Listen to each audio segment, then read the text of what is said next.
So ang Centex Early Grades po ay isang multi-year program focused on strengthening the foundational skills of children ages 3 to 5. This is a 3-year program na pag-i-implement ng 3 levels of change na ito para po mapatatag natin yung pundasyon ng ating mga estudyante. So siguro napansin niyo po bakit may CDWs tayo at may kindergarten teachers kasi binibridge po natin ang early learning sa formal schooling. So ang Ayala Foundation ay nakapag-conceptualize ng ganitong uri ng program kasi nga mahalaga nga itong group age nito.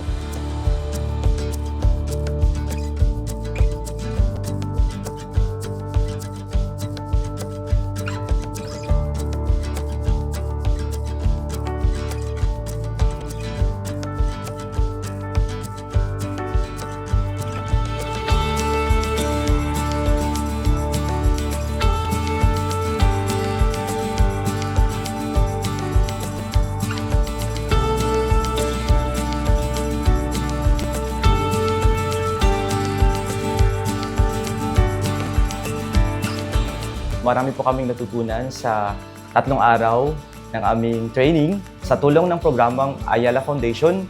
So mas lalo pa naming paigtingin or pagbutihin ang aming pagtuturo dahil ang dami naming natutunan, mga strategies, approaches sa pagtuturo. Ang mga kabataan ay center of everything.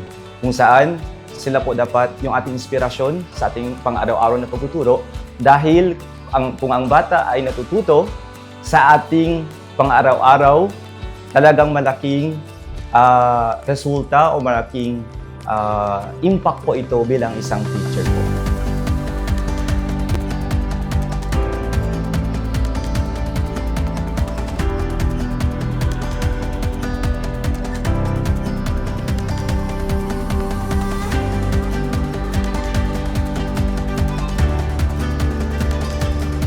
Very thankful kami kasi na-target po yung aming mga daycare worker. Doon po mas na-train and mas na-enhance po yung skills ng ating mga daycare worker.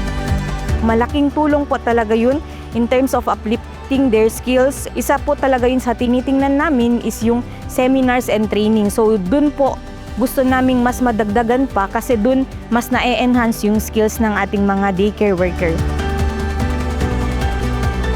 Yung mga approaches na ginamit ko sa Centex approach, maganda talaga siya.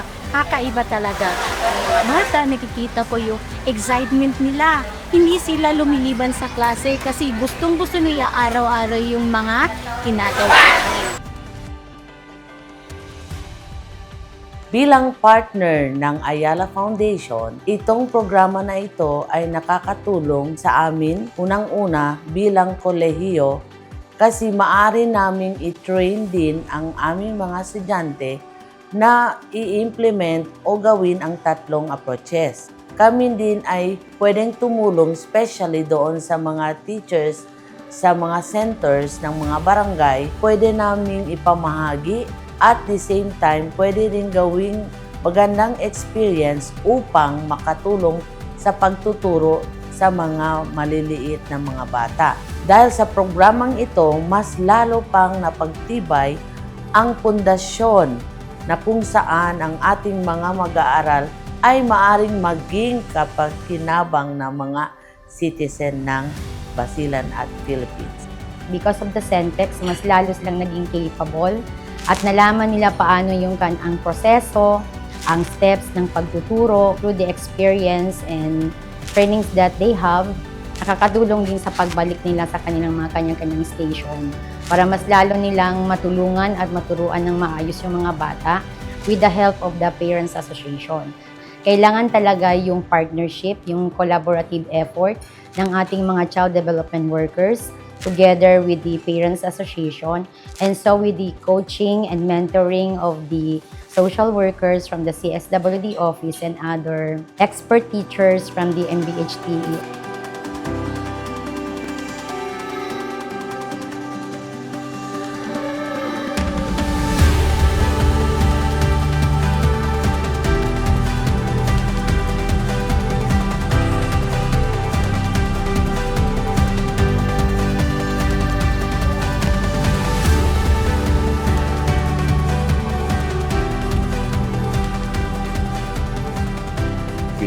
early childhood education, particularly capacity training for daycare and kinder are so important. Why?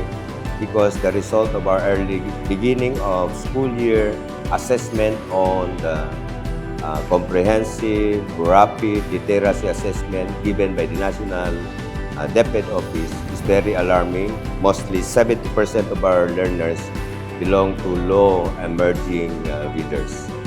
So we have to strengthen, thanks to the Ayala Foundation, to Centrex, that we have this kind. I hope na ilago lahat na aming kindergarten at lahat ng barangay na may daycare sa Lamitan City ay mabigyan ng ganitong klaseng pagsasanay, lalo na sa pagtuturo sa early childhood education. I hope Centrex to Ayala may expound pa po natin ang ating program.